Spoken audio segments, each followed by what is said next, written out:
We've got some board game news today, and it's about Star Trek. I don't know how many people out there are still Star Trek fans. It's not. I think a lot. I think there are a lot. It feels like Star Trek is sort of an older, but it's still older going. nerds, older geeks property. We've got all the new Star Trek shows, Discovery, and all that whole timeline. I mean, it's That's still true. Lower That's Decks true. is incredibly popular with my generation. So I would say there's still a lot of love for Star Trek, and there's a lot of love for Star Trek games. There's a lot of Star Trek games out there. We've seen a bunch of them. Oh, sure. And we don't talk about all of them, but we did want to talk about this one particularly because we think that this, for me at least, is the best embodiment so far of what Star Trek is in a game. And this is called Star Trek Captain's Chair. And this is from David Turczi and Nigel Buckle. They've taken that Imperium Horizons system and kind of adapted it for Star Trek. Yeah. But they've done it in such a way that they've actually streamlined the game because they know that Imperium is a little on the heavier side. And maybe Star Trek gamers or people that like Star Trek that aren't really gamers need something a little bit more approachable. And so they've kind of made that their goal with this game. Yeah, I did feel that I like Horizons, the Imperium series. It is not the most intuitive game. Right. Like, once you learn it, you learn it. It's not that bad. But it does things unlike a lot of other deck builders, and we do classify it as a deck builder, even though it feels very different than a typical deck builder. Yeah, though this one feels maybe more in line with what a deck builder is. With Captain's Chair. And it's Star Trek. I think this is the sort of the big headline. And there's some other content. Paul Grogan had an interview with David which where is they really good. Dove into it quite a bit. It sounds like David was wanting to make this more all things Star Trek than other games may have, there may be other board games that focus on the political side or the war side or the exploration side, whatever. This is trying to do or giving you a feel for all of it.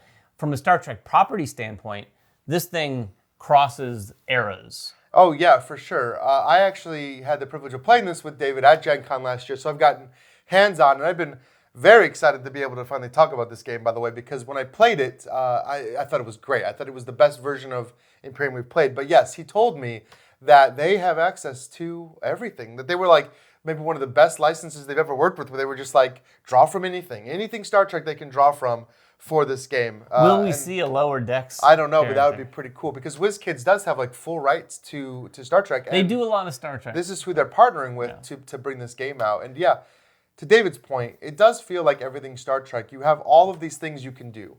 And there's all these planets you can explore. And it's very heavy on exploration.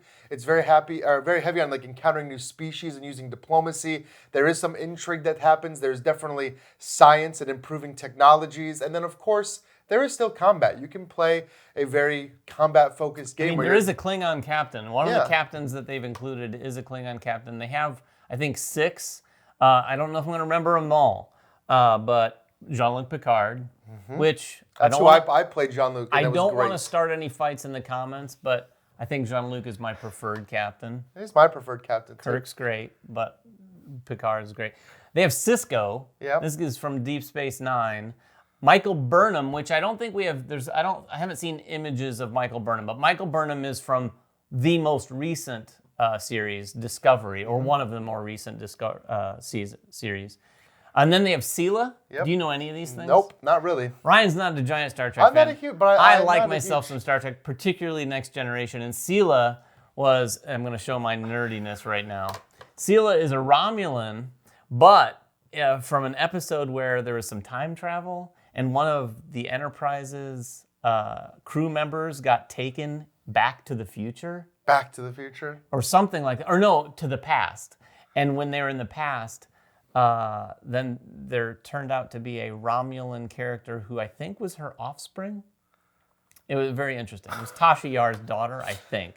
But anyway, David is way into Star Trek. Sela's in it, and then there's a Klingon captain that can't remember the name, and then another Andorian, I believe, the blue people with the antenna. You already did better than I did. Yeah, I think that's all of them. There's 6 total. But they're very asymmetric, and they do all sorts of things. And like Imperium, You know, does this one have like your own little deck Yeah, that it you does. can unlock? Yeah, you have your own little deck that you can unlock. You have your spaceship miniature that's going to be moving to the different planets.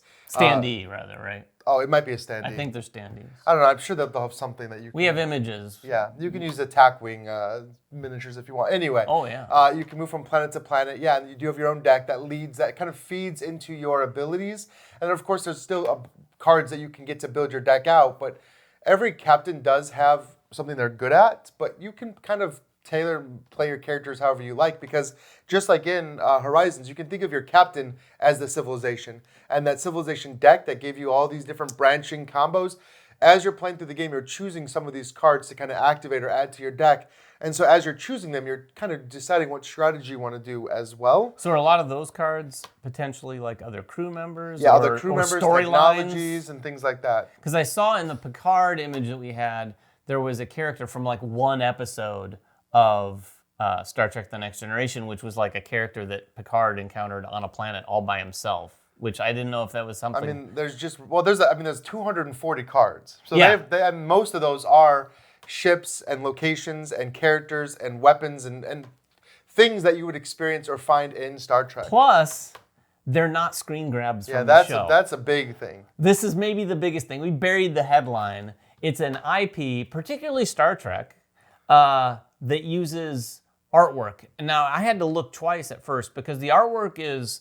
photorealistic? It's pretty photorealistic. Like, I thought, as soon as I saw it, I was like, I hope this but is it's not. You look closer. And then like, I saw some art. backgrounds, and I'm like, well, that's not from the show. And I looked closer. It is art, but it's really well done out. I think this is the way to go for sure. Yeah, no, I think some characters do look more photorealistic than others. I'm not sure if they've all used the same artist for everything. But yeah, I played it, like you said, so I am very excited to actually get the final copy in our hands. I'm sure we'll produce more content given how much David loves Star Trek. It is coming out this year. Do we know when it is? Q4 is what they're saying. So Q4. I don't know if that means a Gen Con release or later. It would be awesome if they had some early copies. It would be awesome if they did. We'll see. I would love to get that on the table for our live stream as well, because it's a great two-player game. Yeah, so anyway, let us know if you have any questions or if you just want to talk about Star Trek. In fact, scratch the questions. Let us know in the comments below, who is your favorite captain from all of Star Trek? Because if this does well enough, if you're a Star Trek fan,